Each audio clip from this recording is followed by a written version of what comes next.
Hare Krishna. So we are resuming our session today. It's a continuation, and we are going to start chapter 6, Dhyana Yoga.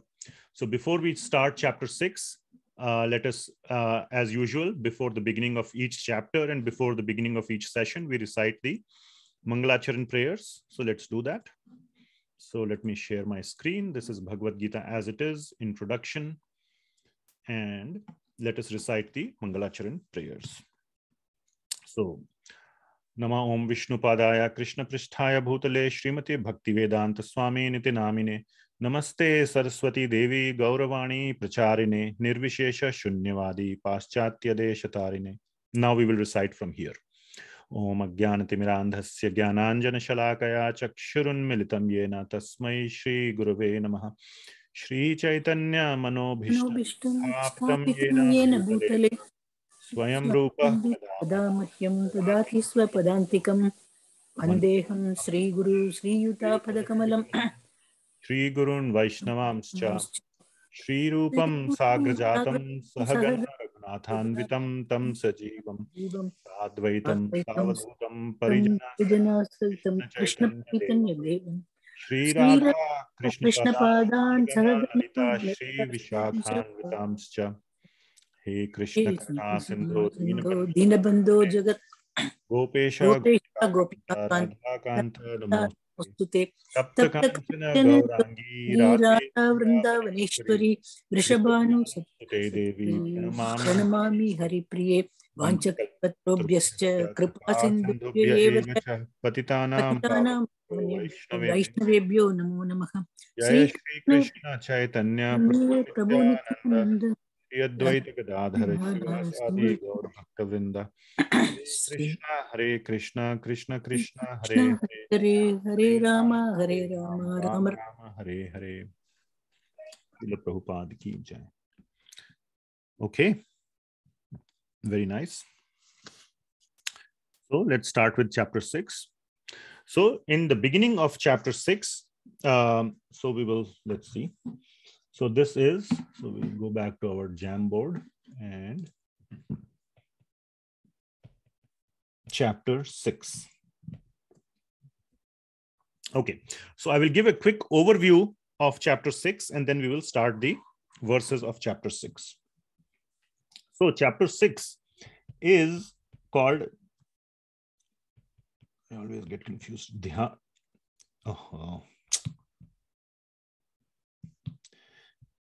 Dhyana Yoga.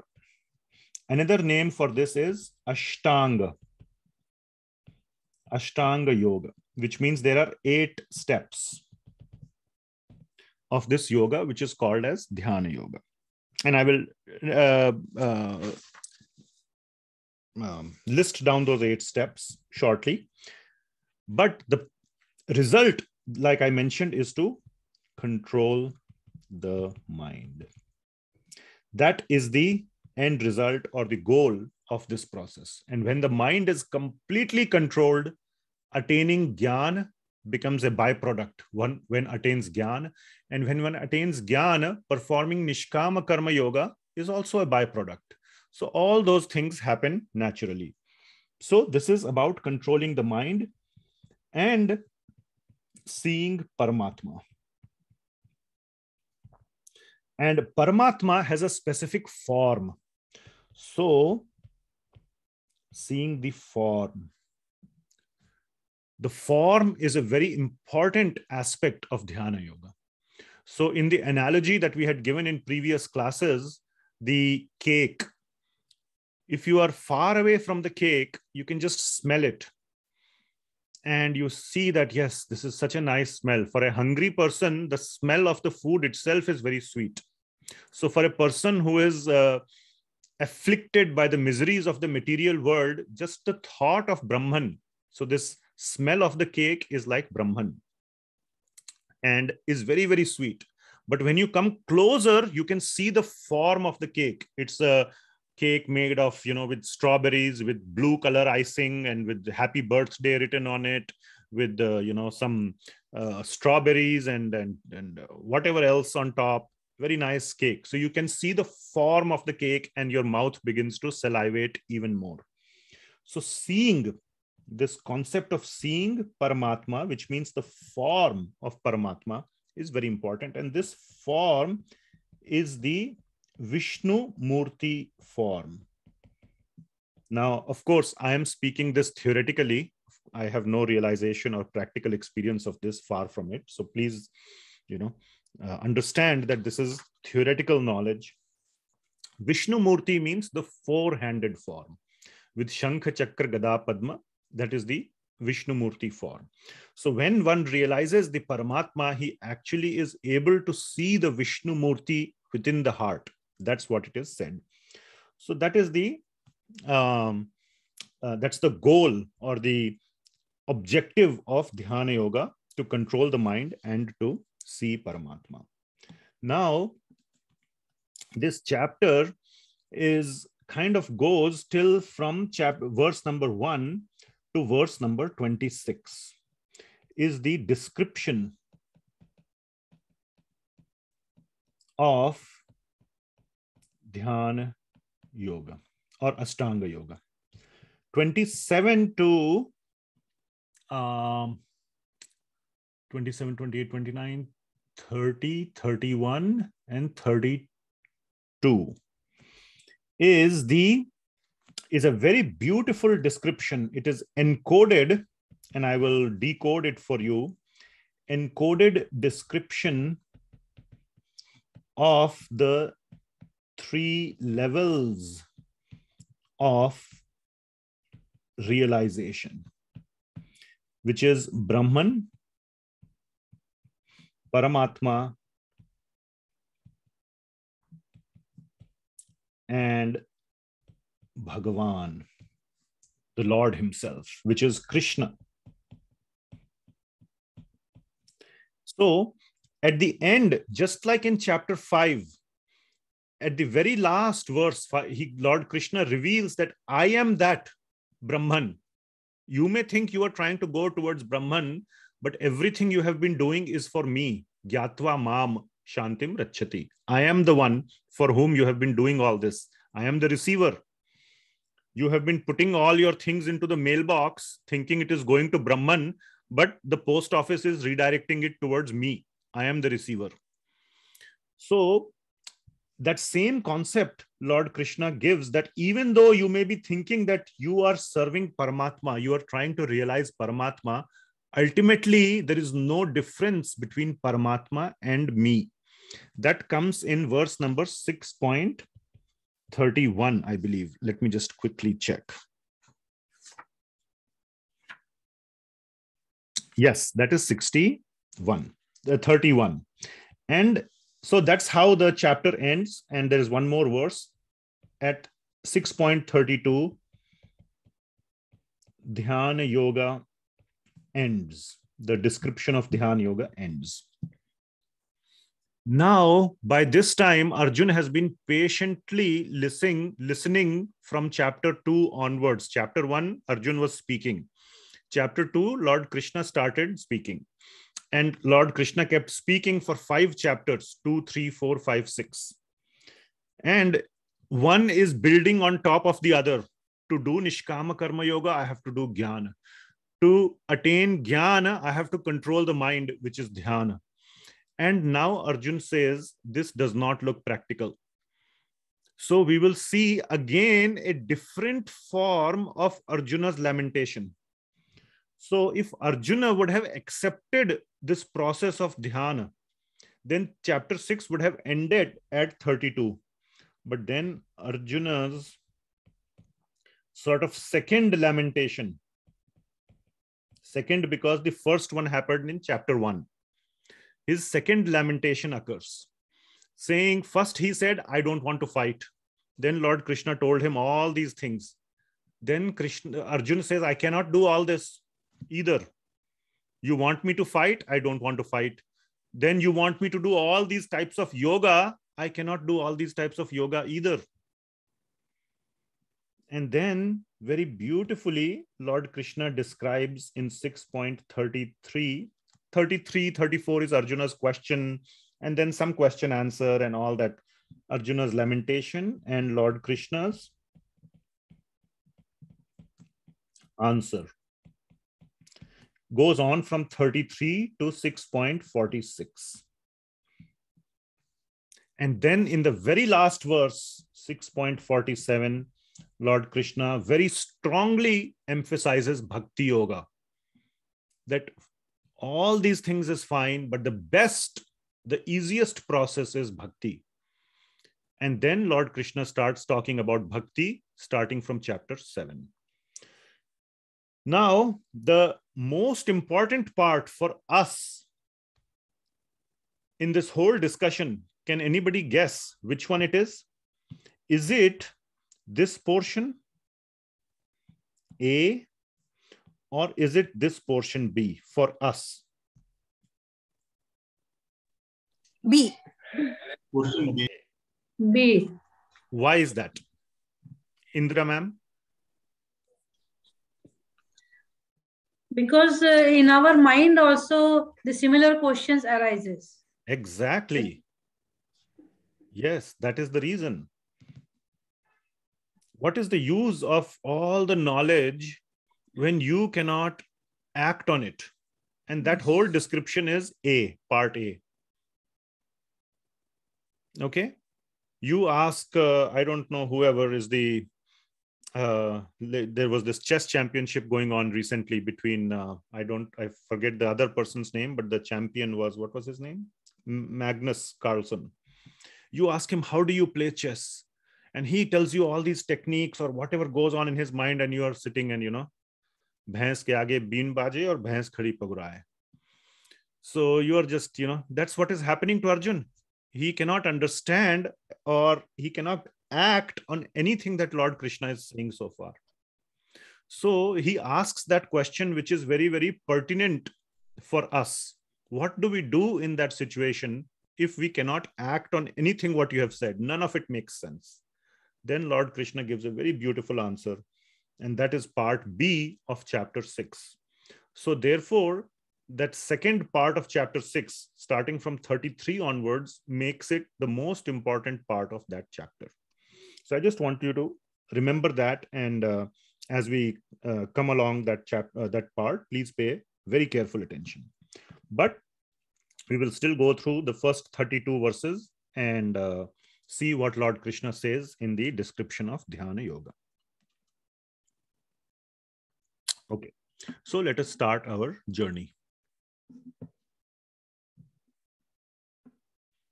Okay. So first few verses, Lord Krishna is kind of describing the so before we go in, let me just, in the 27 to 28, 5.27 to 5.28, Srila Prabhupada has given the 8 steps of Ashtanga Yoga. I just wanted to mention those 8 steps, that is known as Yama, Niyama, Asana, Pranayama, Pratyahara, then Dharana, Dhyana, and Samadhi. So this is there in the purport of 5.27 to 28. These stages, these have been given. So when we say Ashtanga Yoga, it means these 8 steps. Yama and Niyama means basically the do's and don'ts. What are we supposed to do and not do in our life? That is the meaning of Yama and Niyama, not Yama, which means to do and what not to do. Asana are the various bodily positions in which help to focus our mind. So there are so many bodily positions. There is Surya Namaskar. There are many bodily positions. I forget all the names, but this is what mainly people think and call as yoga or as yoga asana. as if there are the remaining 7 steps don't exist. So for Dhyana Yoga also, or for Ashtanga Yoga, people mainly focus on asana. That's just the 3rd step, and also it is just one of the 8 steps. Some people focus on pranayama also, like Anuloma Viloma and Bhastrika, and so many other pranayama exercises are there, which also help to control the mind. Remember, the focus of all these is not for reducing body fat or losing weight or anything else. What is the purpose of all these? Controlling the mind. Controlling the mind. That is the purpose. Not to cure your sinus disease or to, cure your diabetes or other things. Those are byproducts. They anyway happen. Pratyahar. Pratyahar means to eat less or to control your diet and control your intake of various aspects of whatever you intake, or so that is pratyahar, trying to control your or moderate your consumption.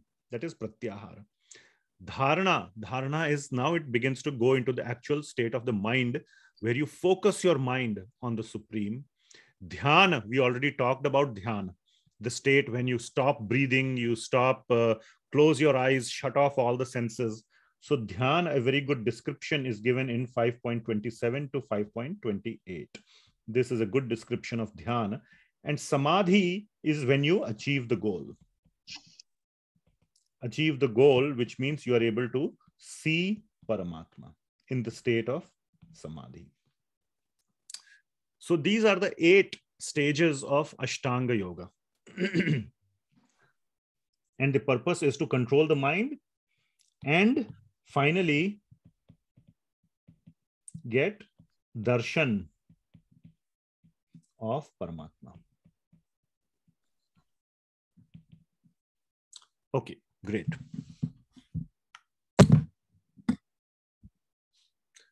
So with that, we will start with chapter 6.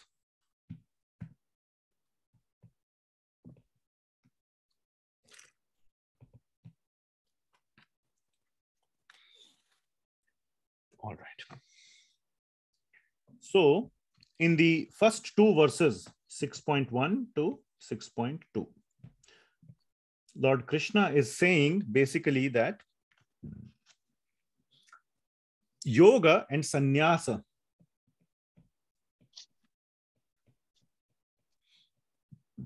are the same. So what that means, because Lord Krishna is talking about yoga and sannyasa both all this while, he's saying don't mistake that these two are separate things. And always Lord Krishna has been focusing on the aspect that one is engaged. Yoga means engagement. And sannyasa typically means no engagement. So how are they the same? Engagement means internal engagement. And no engagement means no external engagement. Yet you engage with others. There is a lot of engagement and involvement with others, but with internal consciousness. So with internal consciousness, you engage externally.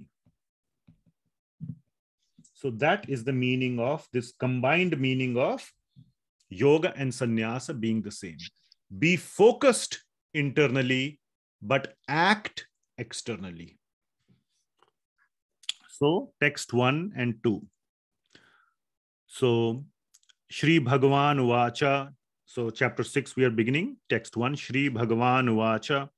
Anashritaha karma phalam karyam karma karoti yah sa sannyasi cha yogi cha na niragnir na cha akriyah.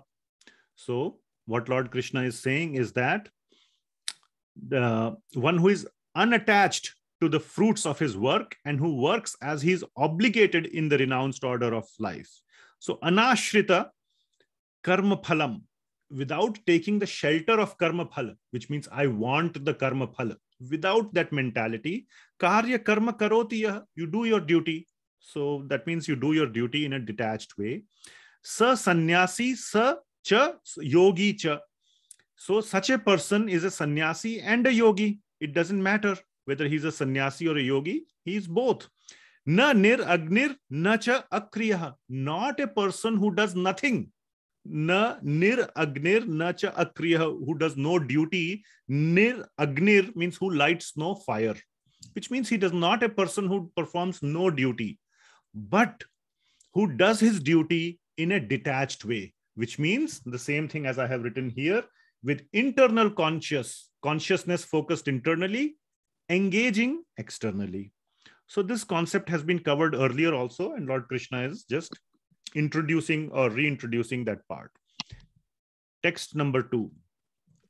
Yam sannyasam iti prahur yogam tam vidhi pandava na hya asanyasat sankalpo yogi bhavati kaschana.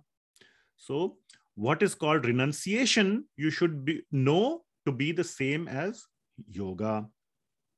So the same, yam sannyasam iti prahur yogam tam vidhi pandava. These two are the same. Vidhi means that you must know that sannyasa and yoga are one and the same. O son of Pandu, for one can never become a yogi unless he renounces the desire for sense gratification. Na hi asanyasta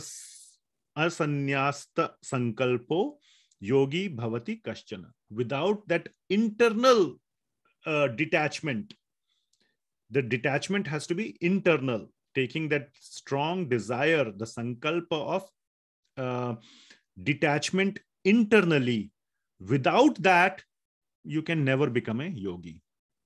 So with that mentality of asanyasa, externally if you are detached, but internally you are engaged in material consciousness, that is pretense, or that is mithyachar. So that is 6.1 and 6.2, to remain engaged externally with internal consciousness of detachment. So that is what is being described in 6.1 and 6.2. Then 6.3 and 6.4, Lord Krishna is describing 2 stages of Ashtanga Yogi. So beginner and advanced. So beginner is called Aruruksha, and this is known as Arudha. So Aruruksha and Arudha. So that is the beginner and advanced stage. So there are 2 stages, and Lord Krishna will describe what one does in the beginning stages and how you go from beginning stage to the advanced stage. It is said that the first 4 stages, so 1, 2, 3, 4, and then 5, 6, 7, 8. So these are at the beginner stage of Ashtanga Yoga, we had listed those 8 states of Yama, Niyama, Asana, and Pranayama. Those are the things that one does in the beginning stages. And then in the advanced stages, one goes to, what are the next 4? Yama, Niyama, Asana, Pranayam, Pratyahar, Dharana, Dhyana, and Samadhi. So Pratyahar, Dharana, Dhyana, and Samadhi is what you do in the advanced stages. So those are the 8 stages divided 4 and 4, beginner and advanced. So Lord Krishna is going to talk about these 2 stages. So let's see 6.3 and 6.4.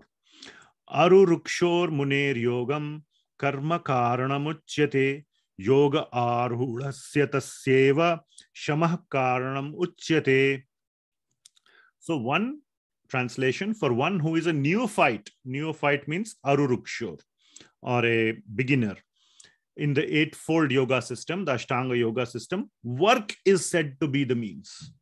So if you see, all these things are the sort of to do or or I can say in the doingness.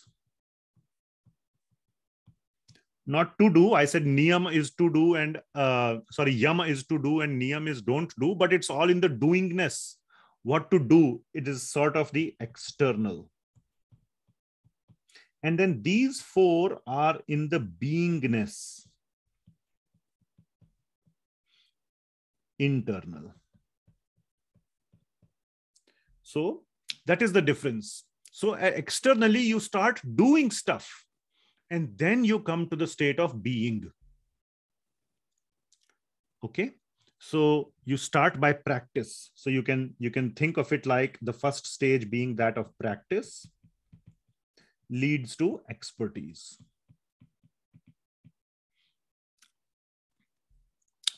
Okay. So karma karanam uchyate. For them, karma is the means. And yoga arudhasya tas eva shamah karanam uchyate.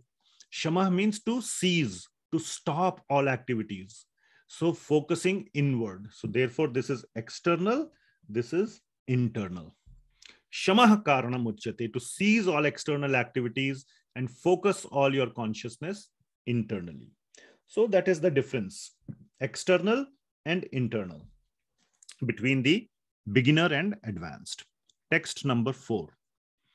Yada hina indriyartheshu na karmasva anushjate sarva sankalpa sannyasi yoga rudhastad uchyate. So the translation is, a person is said to be elevated in yoga when, having renounced all material desires, he acts neither for sense gratification nor engages in fruitive activities. So he is completely fixed internally without any external fruitive activities. There may be external activities. You need to go back to verse number 1, where Lord Krishna is saying that it's not like you light no fire, which means you have to do external activities, but with internal consciousness, without external material desires. So that is 6.4. And to do this, the sort of the transition from stage 1 to stage 2,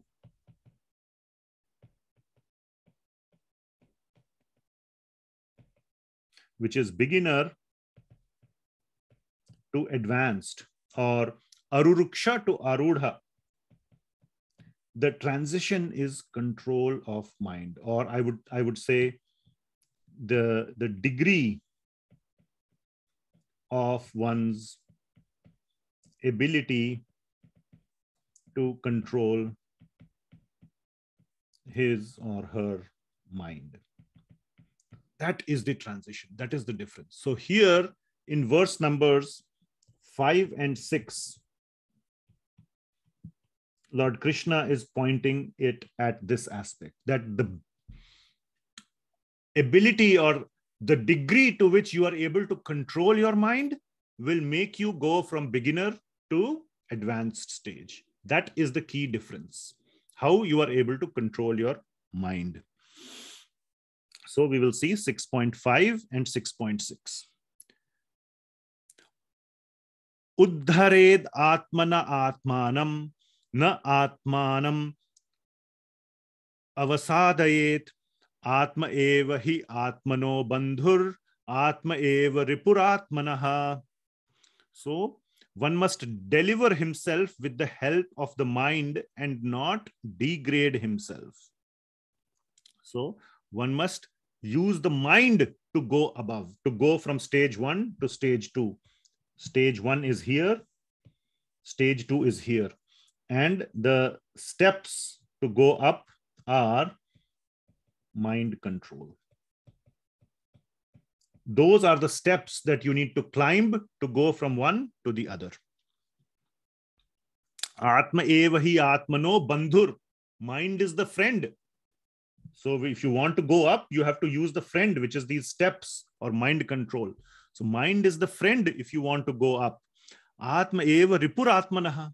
Mind can also be the enemy, because it will your lack of control of the mind is your enemy. If you want to climb the steps, you can go up. If the steps appear to be too much, you cannot go up. So it will become an enemy. So mind is the friend and the enemy. For one who has controlled the mind, mind is friend. How he is the friend and enemy? That exactly what Lord Krishna will say in 6.6. That what is the difference? When is it the friend? When is it the enemy? For one who has controlled versus one who is unable to control the mind.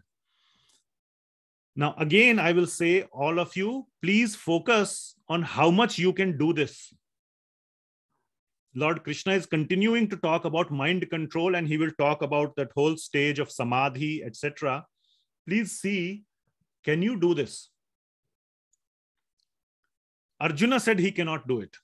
Just saying. I'm giving you a hint. The big Arjuna, the grand Arjuna, the great warrior Arjuna, the biggest warrior of all time, Arjuna, who knew how to fire Brahmastra and this Astra and that Astra, all those, such a great general, he could not control. So please see whether you can control or not.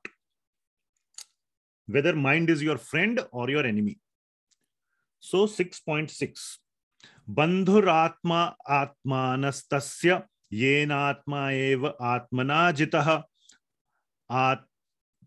anatmanastu shatrutve vartate atma eva shatruvat. So atma is the bandhu for who has controlled it or conquered it, jitah.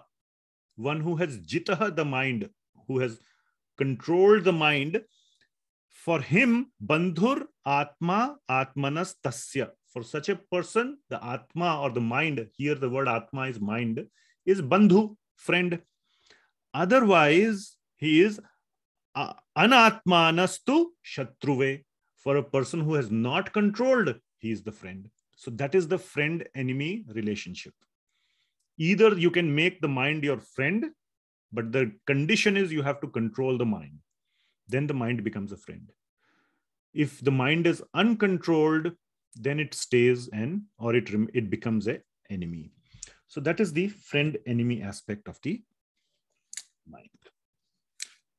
Now, in 6.7, Lord Krishna is describing a very, very, very important aspect. 6.7. And we will probably stop after 6.7. In 6.7, Lord Krishna is describing the essence of Dhyana Yoga process. So Lord Krishna has already said the main point of Dhyana Yoga is to control the mind. What happens, the essence, or I would say the goal. The goal of the Dhyana Yoga process. The goal of the process is to see the Paramatma and to control the mind. That is the goal. So we will see beautiful verse 6.7, very important. You can also call it the elevator verse. In one verse, if you have to summarize all of Dhyana Yoga,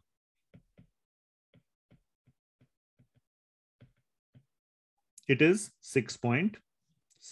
It's the elevator verse, what in corporate terms we call elevator pitch. In 30 seconds, what is Dhyana Yoga? You quote, if somebody asks you, tell me one verse in 30 seconds, what is Dhyana Yoga? You repeat 6.7. What is it? Jitatmanah prashantasya paramatma samahitah shitoshana sukha dukkheshu tatha mana apamanayoh. So, very important verse to understand. So, 6.7 A, B, C, and D. 4 parts are there in this verse. We will dissect every part of this verse. First part is that by controlling the mind, so you have controlled the mind already. What has happened? complete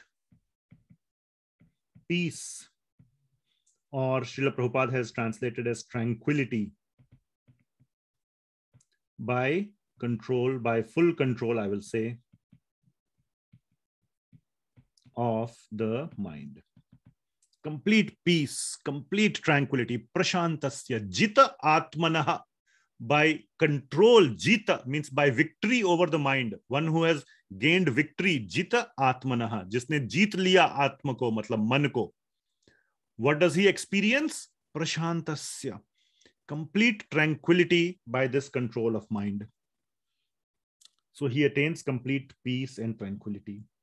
Paramatma samahitaha. He has seen Paramatma, or he sees Paramatma. So directly the word Paramatma is there in 6.7. Paramatma samahitaha. He comes close to Paramatma, approaches or close. That is where the form becomes important. He's able to see the form because you come close. You haven't attained. You haven't got Paramatma. Because when you get Paramatma, you realize, aha, this is Bhagavan. So that is Bhagavan realization, which will come later. So you come close to Paramatma so you can see. See means not with the material eyes. It means spiritual seeing. Okay, so just keep that in mind. See Paramatma. Then the next two are by, equanimity. Equanimity of body and equanimity of mind. Body means Shitoshana Sukha Dukkheshu. Shita Ushana Sukha Dukkha. The Sukha and Dukkha coming from Shita Ushana, or bodily pains and pleasures, heat and cold. Shita Ushana means heat and cold. Tatha Man Apamanayoh. By Man and Apaman, by honor and dishonor. So that is at the mind level and at the bodily level, remaining equal, or seeing both the same, or not getting disturbed by bodily or mental pains and pleasures. Remaining equal. So this is the goal of the Dhyana Yoga process. And the key aspect to reach there is Jita Atmanaha. By winning over, by gaining victory over the mind, or making the mind your friend. Okay. Then in the next two verses, very quickly, we did 7, 8, and 9, we can cover next time. But again, this whole thing is described, at a body level, bodily equanimity, and mind equanimity. And some more examples Lord Krishna gives, that Jnana Vijnana Triptatma. Yes, that is the correct one. Yes. Jnana Vijnana Triptatma Kutastho Vijita Indriyaha Yukta Itya Uchyate Yogi Sama Loshtra Ashma Kanchanaha. He sees Loshtra means stones, and Kanchan. There is somebody named Kanchan in the call. That person can say what is the meaning of Kanchan. Kanchan means gold. So one who sees gold and Loshtra means stone as Sama, as the same. Sama Loshtra Ashma Kanchana. Loshtra Ashma Kanchana as the same. Such a person is called a yogi who has controlled the mind, who has completely controlled the mind. And in 6.9, at the mental level, so gold and stone is at a physical level, at a bodily level. You may have a gold bangle. I say, I will give you 10 stones. Give me the gold bangle. Will you give? If you are a yogi, yes, you will give. This is what happened with Sanatan Goswami. Somebody, he had a touchstone, which would, when you touch it to something, it converts to gold. He threw it in the trash. He said, I don't need it. What do I need it for? I threw it. So for him, trash and a touchstone, which can convert anything to gold, were the same. So he is a controlled person who has controlled the mind. Next verse 6.9 is at a mental level. Surhridan mritya ari udasina. Mitra and ari, friend and enemy. So that is at a mental level. Friend and enemy. माथे पे थोड़ी लिखा होता I am friend or enemy. It's not physical. It is at a mind level. He is my friend. He is my enemy. Madhyastha dveshya bandhushu. The seeing the same as madhyastha, in the middle, neutral. Dveshya means enemy and bandhu means friend. Sadhushva apicha papeshu, seeing a sadhu and a papi, a pious person and sinner. Samabuddhir vishishyate, that he sees them equally. That is such kind of a person. So seeing at a bodily level, at a mind level equal is the characteristic of such a person who has controlled the mind. So we will stop here. It is 8:31 and we have covered till 6.9. Now this was the what. What is Dhyana Yoga? What do you get? Now the question that will be answered is how, which means process. And that we will cover next time. So the process of practicing Dhyana Yoga. And hopefully we will complete this whole section quickly till 32. And hopefully we will complete the next important section, the last section, when Arjuna rejects this whole thing, saying, I cannot do this. Then Lord Krishna gives some wonderful knowledge. And after that, we will take off and go into our most important section of Bhagavad Gita, which is Bhakti Yoga. So we will stop here. And any very quick questions anybody has? I don't see anybody hand raised or anything in the chat. So, okay, so we will end here. Thank you so much for attending and completing chapter 5, starting chapter 6. We will start from 6.10 next time. Thank you so much. Hare Krishna. Srila Prabhupada ki jai. Hare Krishna Prabhuji. Hare Krishna. Hare Krishna Prabhuji.